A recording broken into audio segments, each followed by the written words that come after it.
अभी एक आदमी टाइटेनिक को घूमने गए थे, उनका भी पता नहीं चल रहा है। अब पूरा फैमिली के साथ गया था, अरबपति था वो। जहाज का एक प्रोटोकॉल है कि अगर कोई जहाज डूब रहा होता है तो समझिए ध्यान से, इसी साउथहैम्पटन बंदरगाह से 10 अप्रैल 1912 को 10 अप्रैल 1912 को टाइटेनिक जहाज निकली थी। टाइटेनिक जहाज निकली थी। आई ससुरी 14 अप्रैल को जाके डूब गई। 14 अप्रैल को जाके डूब गए। बताइए, एक नए नए जाके डूब गए यहाँ पे जहाज। इसका नाम रखा गया था अनसिंकेबल, जो कभी डूब नहीं सकता है। पहले यात्रा में डूब गया यहाँ पर। रीजन था उसका, समझिए ध्यान से। ये साउथहैम्पटन से निकला, एकदम फर्स्ट क्लास निकल गया था। जब यहां पहुंचा तो ये है आपका बफिन की खाड़ी, यहां से निकली थी लेब्राडोर की ठंडी जलधारा। ये एरिया को बर्फ बना देती है, तो इस एरिया में बहुत ज्यादा बर्फ रहते हैं, बहुत ज्यादा बर्फ। इसे यहां के कैप्टन थे टाइटेनिक के, विलियम मडोक, इन्हें वार्निंग दिया गया था कि बर्फ बहुत ज्यादा है, संभल के चलिएगा। तो जिसने वार्निंग दिया था ना, उनसे इनका स्टूडेंट लाइफ में थोड़ा सा नहीं होता है, तो ईगो अनसिंकेबल धाए दे लेके चल दिए। मौसम धुंधला था, उस समय रडार नहीं हुआ करते थे। रडार न होने की वजह से विजुअल अप्रोच करना पड़ता था, दूरबीन से देखना पड़ता था कहीं बर्फ तो नहीं है। अचानक से इन लोग को धुंधला धुंधला दिखा, देखा ध्यान से कि बाप रे बाप, बर्फ है। बर्फ बर्फ की खासियत है, जितना दिखता है उससे 9 गुना नीचे होता है।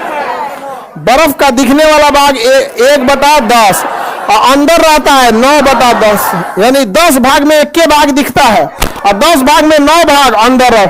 अब इनको ससुरा 3 मंजिला इतना बर्फ का चट्टान दिखा, तो 27 मंजिला नीचे होगा। और इस ससुरा तूने अभी वार्निंग दे रहा है कि टर्न मारो, टर्न टर्न मारो। टर्न मारते मारते मारते कितना इतना बड़ा आते इतना स्पीड में था कि टर्न मारा।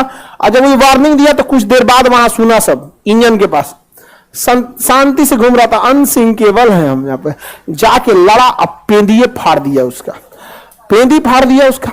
टाइटेनिक में हो गया सुराख। टाइटेनिक जहाज इतना जल्दी नहीं डूबेगी। कोई पानी वाली जहाज डूबने में कम से कम 7-8 घंटा लगाती है। एगो कटोरा तो नहीं डुबा के देखिए ना टब में, भागेगा इधर उधर। एगो पानी बोतल, एगो 5 लीटर का गैलन खोल दीजिएगा, उसको डुबाइएगा, देखिए जल्दी नहीं डूबेगा। एक आध मिनट तो भी ले लेगा। दिक्कत क्या हुआ, तो डूबने लगा। ये कैप्टन को लग गया विलियम मडोक को कि तो गया अनसिंकेबल, गलो अनसिंकेबल गया। उसने कहा कि इवैक्यूएट, खाली कराया जाए। क्या किया जाए, खाली। तो जितने बिजनेस क्लास वाले थे, अमीर लोग, जिनका किराया लाख लाख रुपया था, उनको पहले लाइफ बोट में भरा गया। जिस लाइफ बोट की क्षमता 20 आदमी की थी, उसमें 2 आदमी को भेजा गया। 3 आदमी, अमीरों को दिक्कत ना हो। लेकिन हमेशा याद रखिएगा, रेडी फॉर वर्स्ट कंडीशन। जीवन में सफल होना है तो एक कंडीशन हमेशा याद रखिएगा, कुछ भी काम करने जाइए अपने आप से कहिएगा रेडी फॉर वर्स्ट कंडीशन, सबसे बुरे समय के लिए तैयार रहिए। और हम हिंदुस्तान वाले काहे डूबते हैं, एगो दुकान खोलेगा, कहेगा कि अच्छा खर्चा है 30,000, 50,000 तो आइए जाएगा। अरे तुम अच्छे कंडीशन के लिए रेडी हो, रेडी फॉर वर्स्ट कंडीशन। 30,000 का खर्चा अगर 10,000 भी नहीं आया और ऐसा 6 महीना अटक गया, लॉकडाउन लग गया, व्हाट विल यू डू? समझ में आ गया कि नहीं आ गया? रेडी फॉर वर्स्ट कंडीशन, हमेशा रेडी रहेगा। इसको लगा कि हम तो आराम आराम से निकालिए देंगे, तब तक टाइटेनिक बीच में से टूट गया। अब तो डूबने की रफ्तार बढ़ गई, अब हो गया अफरा तफरी, अब बोट हो गई कम। शुरुआत में जिसकी बोट की कैपेसिटी थी 20 आदमी की, उसमें भेजा 5 आदमी, 2 आदमी। बाद में वो 20 आदमी वाले पे उतार दिया 50 आदमी, वो डूब गया। अब इतना तेजी से टाइटेनिक डूबने लगा कि लोग लाइफ जैकेट पहन के कूद गए, उसमें भी कोई दिक्कत नहीं होता। बर्फ था, -2 डिग्री टेम्परेचर था, टेम्परेचर ठंडी से मर गया सब। ऐसे पानी में कूद जाते लाइफ जैकेट पहन के तो कोई दिक्कत नहीं था। बड़ी मछलियां ऊपर नहीं आती हैं, बड़ी मछली नीचे अपना ताम झाम करते रहते हैं। वो बड़ी मछली ऊपर काहे आने वाली है, ऊपर ज्यादा कूदती है, डॉल्फिन, वेल मछली। तो वेल मछली हम लोग को खाइए नहीं पाएगी, उसका मुंह इतना बड़ा नहीं होता, घोटने वाला मुंह छोटा होता है, ऐसे मुंह बड़ा होता है। जैसे इतना लोग हैं लोग ना, इस लाइन के एक बार में खा जाएगी वो, लेकिन घोट नहीं पाएगी, इतना बड़का मुंह खोलती है घोट। अब हम ही लोग हैं, हाथ ना मुंह में भर लेते हैं, क्या हड़ाक घोट पाते हैं? अब भरने का तो भर लिया, नहीं देखते कभी कभी पानी पूरी वाला 3 को घुसा देता मुंह में से। आदमी घूम जाता है, गुस्सा आराम से गिरा ना दूंगा, नहीं समझ रहे हैं? तो आधा आदमी ठंडा मार दिया, तो कुछ ही आदमी को बचाया जा सका, जबकि सबको बचाया जा सकता था। डूब गया अनसिंकेबल। जहाज का एक प्रोटोकॉल है कि अगर कोई जहाज डूब रहा होता है तो रॉकेट फ्लेयर छोड़ता है, रॉकेट छोड़ता है, मतलब वो सिग्नल है, रात में सिग्नल है, दिन में तो हॉर्न मारता है, और रात में सिग्नल। बगल से एक ब्राजील का जहाज गुजर रहा था, लगभग 80 से 100 किलोमीटर की दूरी पे था, गुजर रहा है। उसको लगा कि लोग पार्टी मना रहे हैं, रॉकेट छोड़ के पार्टी मना रहे हैं, छोड़ के चल दिया वहां पे। टाइटैनिक की कहानी खत्म। अभी एक आदमी टाइटैनिक को घूमने गए थे कि देखे कहां डूबल है, उनका भी पता नहीं चल रहा।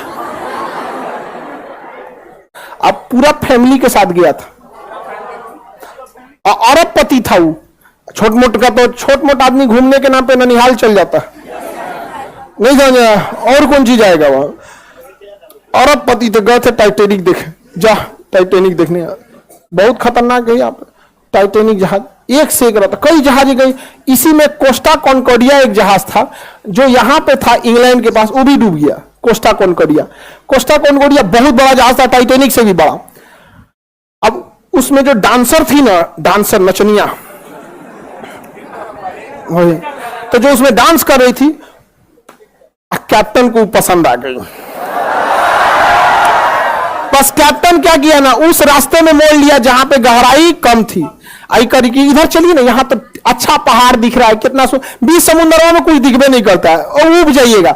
हवाई जहाज में हाइट पे जाने का उब जाए, कुछ नहीं दिख रहा है, इधर भी नीला, उधर उधर नीचे कुछ दिखबे नहीं करेगा, बादल आ चुका रहेगा, उब जाएगा। अरे यार क्या लेके चला है, अब उतार दो। शुरुआत में ठीक लगता है कि दिखता है, अरे घर, स्टेडियम, अरे बाप रे बाप, कटोरा कौन चीज है, तो फुटबॉल का मैदान है। समझ में आ गया कि नहीं आ गया? अब यही सब समझ में आता है। ज्यादा उड़ जाएगा, कुछ दिखबे नहीं करेगा। अब पानी वाली जहाज में भी किनारे रहिएगा, दिखेगा अरे मुंबई शहर, वो कौन सा है, और मुंबई वो पूना दिख रहा है क्या, ऐसे। अब बीचों में घुस जाएंगे तो कुछ नहीं, ऊपर आसमान, नीचे पानी, चारों ओर वही, कुछ पता नहीं चले। तो उस नचनिया के थोड़ा मोड़ लो, मोड़ लो, मोड़ लो, तो साइड में ले गया। साइड में गहराई कम होता, ले आके पेदिया लड़ा दिया, अब पेदिया फट गया, जहाज हो गई, पलट गई। सारे लोग, इतना करोड़ों का लॉस हुआ जिसका कोई हद नहीं। कप्तान को हो गया जेल। कप्तान को क्या हो गया? इसलिए इससे क्या सीखे आप?